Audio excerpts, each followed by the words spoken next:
দিন ধনী গনি এই মাহে রমজানে, এই মাহে রমজানে। আসসালামু আলাইকুম ওরহমতুল্লাহি ওবরাকাতুহ। আলহামদুলিল্লাহ রব্বিল আলমিন ওসলাত ওসালাম আলা সৈয়দুল মুরসালিন ওয়া আলা আলিহি ওয়া সাহবিহি আজমাইন ওবাদ।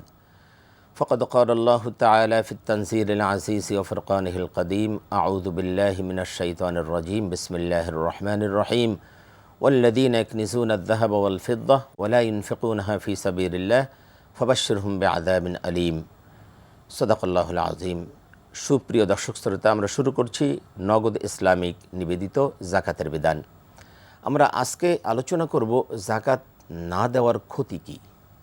আল্লাহ রাব্বুল আলামিন যাদেরকে সম্পদশালী করে দিয়েছেন তারা যদি জাকাত না দেয় তাহলে কি পরিমাণ ক্ষতি হতে পারে, আল্লাহ রাব্বুল আলামিন কোরআনুল কারীমে সে ব্যাপারে স্পষ্ট করে ঘোষণা করেছেন। আল্লাহ রাব্বুল আলামিন সূরা আত-তাওবার মধ্যে বলছেন যে ওয়াল্লাযীনা ইয়াকনিজুনা আয-যাহাবা ওয়াল ফিদ্দা ওয়া লা ইউনফিকুনাহা ফি সাবিলিল্লাহ ফাবাশশিরহুম বিআযাবিন আলীম। যে যারা জাকাত প্রদান না করে তারা সম্পদকে কুক্ষিগত করে রাখলো, পুঞ্জীভূত করে রাখলো, স্বর্ণ রৌপ্য এগুলো যারা পুঞ্জীভূত করে রাখলো, ফাবাশশিরহুম বিআযাবিন আলীম, হে রাসূল আপনি তাদেরকে আযাবের সুসংবাদ দিন।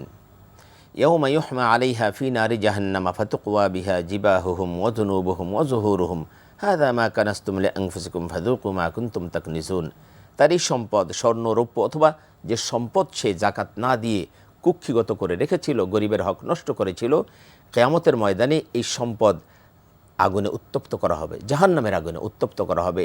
অতঃপর তার মুখে, তার বুকে, তার পিঠে, এই তার পাঁজরে এগুলো কি করা হবে, সিল মারা হবে। অর্থাৎ এই অগ্নিদগ্ধ সম্পদ তার এখানে সিল মারা হবে এবং বলা হবে এটা তোমার সেই সম্পদ যা তুমি গরিবের হক নষ্ট করে তুমি নিজে কুক্ষিগত করে রেখেছিলে। দর্শক, আপনাদের অবগতির জন্য জানাচ্ছি যে নগদ ইসলামিক MFS অ্যাকাউন্ট একটি শক্তিশালী শরীয় কমিটির সরাসরি তত্ত্বাবধানে পরিচালিত।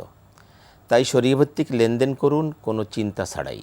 দর্শক, আমরা আলোচনা করছিলাম যে জাকাত না দিলে কি ক্ষতি হবে। আল্লাহ রাব্বুল আলামিন যেমনটি বলছেন যে তাকে এভাবে শাস্তি দেওয়া হবে। দেখুন, আল্লাহ রাব্বুল আলামিনের আদেশ এবং নিষেধ এর মধ্যেই মূলত মানুষের কল্যাণ। আল্লাহ রাব্বুল আলামিনের আদেশ আমরা পালন করব, আল্লাহ যা নিষেধ করেছেন তার থেকে বিরত থাকব। আল্লাহ রাব্বুল আলামিন আমাকে বারবার আমাদেরকে বলেছেন যে তোমরা ওয়া আকিমুস সালাতা ওয়া আতুজ যাকাত, তোমরা নামাজ প্রতিষ্ঠা করো, জাকাত প্রদান করো, নামাজ প্রতিষ্ঠা করো, জাকাত প্রদান করো। এই আদেশটি বারবার বলেছেন। নামাজ হলো শারীরিক ইবাদত আর জাকাত হলো আর্থিক ইবাদত। সুতরাং জাকাত অত্যন্ত গুরুত্বপূর্ণ একটি ইবাদত, নামাজের মতোই ফরজ। অনেকে আমরা মনে করি যে জাকাত কিছু দিয়ে দিলেই হয়ে গেল। না, আপনার যে সম্পদ আছে টোটালটা হিসাব করে এর 2.5%, যদি সম্পদ 7.5 ভরি স্বর্ণ অথবা 52.5 তোলা রৌপ্যের চেয়ে বেশি থেকে থাকে তাহলে এটা অবশ্যই আপনাকে জাকাত প্রদান করতে হবে। জাকাত যদি না দেন তাহলে এটা আপনি কবিরা গুনাহ করলেন, এটা কবিরা গুনাহ। এবং জাকাত প্রদান করবেন না কেন? সম্পদ তো আল্লাহ দিয়েছেন, সে আল্লাহই আপনাকে অর্ডার করেছেন যে তুমি জাকাত প্রদান করো। এটা গরিবের হক। জাকাত না দেওয়ার মধ্যে দুটি গুনাহ রয়েছে, এক হলো গরিবের হক নষ্ট করছেন আর এক হলো আল্লাহর আদেশ অমান্য করছেন। এই জন্য কঠিন গুনাহে পতিত হতে হবে। দেখুন, আল্লাহ রাব্বুল আলামিন বলছেন অফি আমওয়ালিহিম হাক্কুল লিসসাইলি ওয়াল মাহরুম, ধনীদেরকে বলছেন যে তোমার সম্পদে আমি গরিবদের জন্য কিছু হক রেখেছি। যারা গরিব, যারা সায়েল, যারা ফকির, যারা মিসকিন তোমার কাছে চায় অথবা অনেকে আছে চায় না কিন্তু গরিব, এদের জন্য তোমার সম্পদ আমি হক রেখেছি। হক মাত্র 2.5%। দেখুন, আপনি এবং আপনার সন্তান, আপনার পরিবারের জন্য আল্লাহ 97.5% রেখেছেন আর গরিবদের জন্য মাত্র 2.5% রেখেছেন। ওই 97.5% যেমন আপনার হক, ওই 2.5%ই গরিবের হক। সুতরাং আপনি এটা না দিলে অত্যন্ত কঠিন গুনাহের সম্মুখীন হবেন। আল্লাহর হাবিব সাল্লাল্লাহু আলাইহি ওয়াসাল্লাম বলেন, যে ব্যক্তিকে আল্লাহ রাব্বুল আলামিন নিজ অনুগ্রহে সম্পদ দান করলেন অথচ সেই ব্যক্তি সম্পদের জাকাত দিল না, এই সম্পদ কিয়ামতের দিন একটা বিষধর টেকো সাপ হবে, প্রচণ্ড বিষধর সাপ হবে।